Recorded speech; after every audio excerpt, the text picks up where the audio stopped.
Beaucoup d'entre nos frères commencent et au bout d'un an, au bout de 2 ans, ils arrêtent. Parce que souvent, on dit que ce métier-là ne rapporte pas.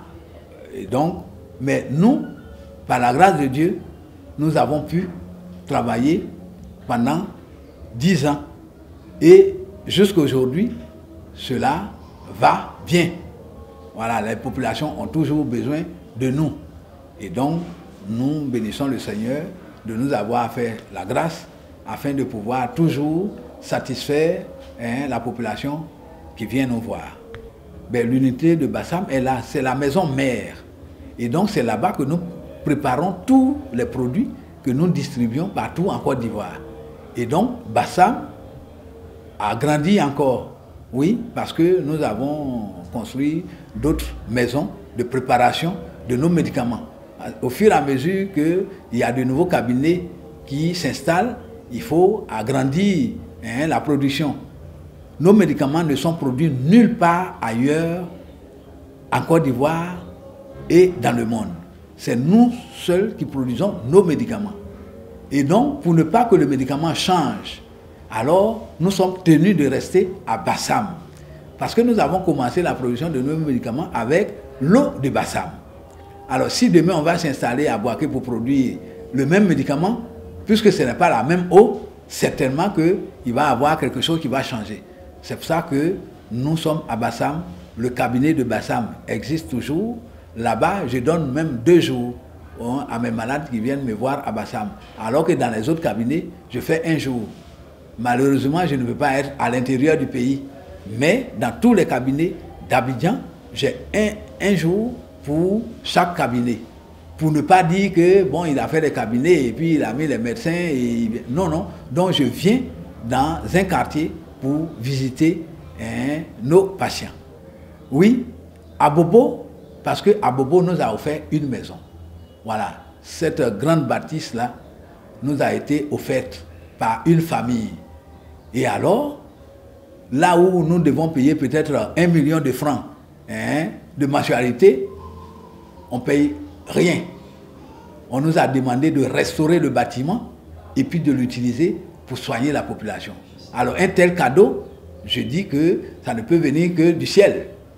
Mais nous souhaitons que toutes les villes où il y a un hôpital puissent nous inviter à nous y installer. Parce que la collaboration entre la médecine traditionnelle et la médecine conventionnelle est indispensable. Oui, pour le bien-être de la population, cette collaboration est indispensable. C'est plus que nécessaire.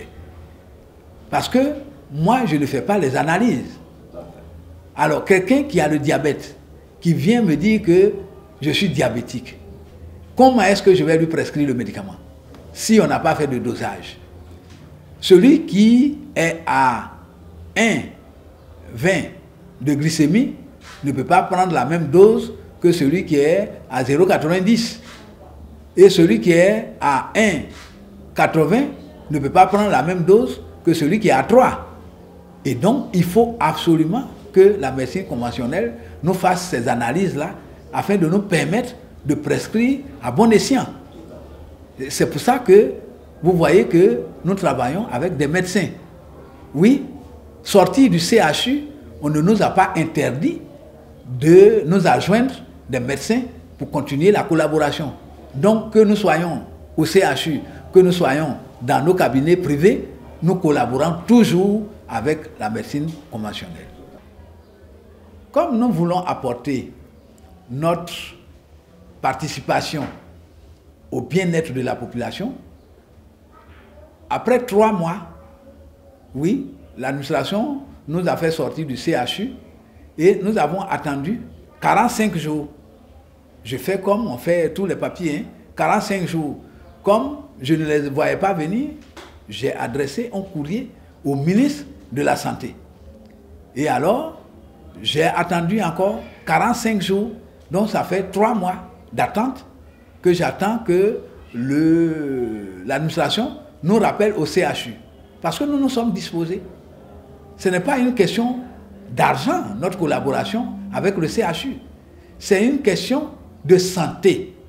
Et donc, comme nous voulons apporter notre participation à la santé de la population, nous avons dit à l'État que nous sommes prêts à y revenir. Je dis ça pour rassurer, quelles que soient les conditions qu'on va me demander, si cela me permet de produire les médicaments afin de les distribuer à la population pour que la population puisse recouvrer la santé, je suis prêt à l'accepter. Parce que ce n'est pas une question d'argent pour moi, mais c'est une question de collaboration. Figurez-vous qu'aujourd'hui même, vous pouvez aller faire le guet au CHU. Du matin au soir, vous allez avoir au moins 30, voire 40 personnes qui vont défiler pour demander après la naturothérapie. Alors ces personnes-là qui viennent par exemple de Bingerville, qui prennent un taxi compteur de Bingerville au CHU. Et puis la personne arrive au CHU, la naturothérapie n'est plus là. Et elle n'est pas prête à aller jusqu'à Bassam. Elle retourne à la maison avec le même taxi, sans être soignée. Mais figurez-vous que la maladie peut s'aggraver. Qu'est-ce qu'on a fait? On l'a laissé pour compte. Et c'est pour ça que je suis prêt à reprendre ma place au CHU pour apporter ce que je peux apporter à la population, pour son bien-être. Sinon, avec les quelques cabinets que nous avons pu ouvrir, je pourrais me dire, bon ben écoute, j'ai mes cabinets, donc ça suffit. Mais non, ça ne suffit pas. Il y a des gens qui viennent de l'étranger et ils savent que nous sommes au CHU de Treichville. Ils descendent à l'aéroport, ils prennent un taxi, ils s'en vont au CHU, il n'y a plus de naturothérapie au CHU.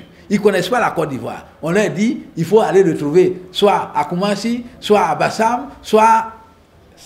Non, ce n'est pas normal. Et donc, il faut qu'on revoie notre position. À ce que je sache, on ne m'a rien reproché. Ce qu'on m'a reproché, c'est de vous accorder des interviews. Mais pour moi, c'est une information. Quand Jésus était là, est-ce qu'il n'allait pas de village en village pour donner l'information? Aujourd'hui, hier, on disait que qui veut voir le pape se rend à Rome. Est-ce qu'aujourd'hui, le pape ne va pas dans les pays? Et alors, pourquoi est-ce qu'on ne devait pas pouvoir collaborer pour soigner tout le monde? Alors pour moi, aller à Rome, c'est avec vous, de vous accorder une interview pour que la population sache que cette maladie-là qui a été déclarée incurable peut être guérie. Voilà, c'est ce qu'on me reproche. On ne veut pas que je dise qu'une telle maladie peut être guérie. Mais, attends, on ne peut pas cacher la lampe sous le boisseau. J'ai un médicament qui peut soigner. Et puis je vais dire que je ne peux pas soigner. Non, cela n'est pas possible. Et donc, pour moi, vous accorder une interview, c'est donner une information à la population qui a besoin de cette médecine. Et donc, je ne me vois pas en train de faire de la publicité. Est-ce que vous, messieurs les journalistes, est-ce que j'ai les moyens de vous payer? Si c'était de la publicité, est-ce que j'ai les moyens de vous payer? Et alors, si vous m'accordez une interview pour que la population sache que je peux la soigner, et puis on me demande de refuser, je ne peux pas refuser. C'est un cadeau que vous me faites. Alors, pourquoi je devais refuser? Surtout que c'est pour apporter la santé à la population. Voilà le problème. Et donc, si c'est cela qu'on appelle de la publicité, je dis je suis désolé. Oui, quand je faisais la poterie, c'était pareil. J'ai une poterie unique au monde. Et donc, pour moi, c'était donner la gloire à la Côte d'Ivoire, qu'on puisse faire une poterie qui soit unique au monde en Côte d'Ivoire. Et aujourd'hui, ma thérapie est unique au monde, puisque cette argile-là, je l'ai composée. Ce n'est pas une argile quelconque qu'on peut aller ramasser n'importe où pour soigner. Dès lors qu'un Ivoirien, Dieu lui a fait grâce de composer une argile qui puisse guérir toutes les maladies qu'on peut avoir, pour moi, on devait plutôt m'encourager et non m'interdire. Voilà.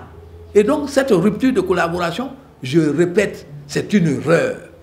Oui, il faut que l'État nous rappelle. Et pour ne pas qu'on dise que oui, Aboutou fait la grosse tête, c'est pour ça que j'ai écrit au ministre, avec accusé de réception, pour lui demander de nous rappeler pour que la population qui a besoin de nous puisse être soulagée et soignée. En fait, de relations, je n'en parlerai pas. Le nouveau ministre est le président du conseil régional de la région du Sud, dont je fais partie. Et donc c'est mon patron. Et puis, c'est le ministre de la Santé de Côte d'Ivoire, la santé publique de Côte d'Ivoire. Dès lors que c'est le ministre de la Santé publique, on n'a même pas besoin de relations, dans la mesure où je travaille pour la santé. Et donc, c'est à ce ministre-là que j'ai écrit. Voilà, je lui ai écrit, donc j'attends sa réponse.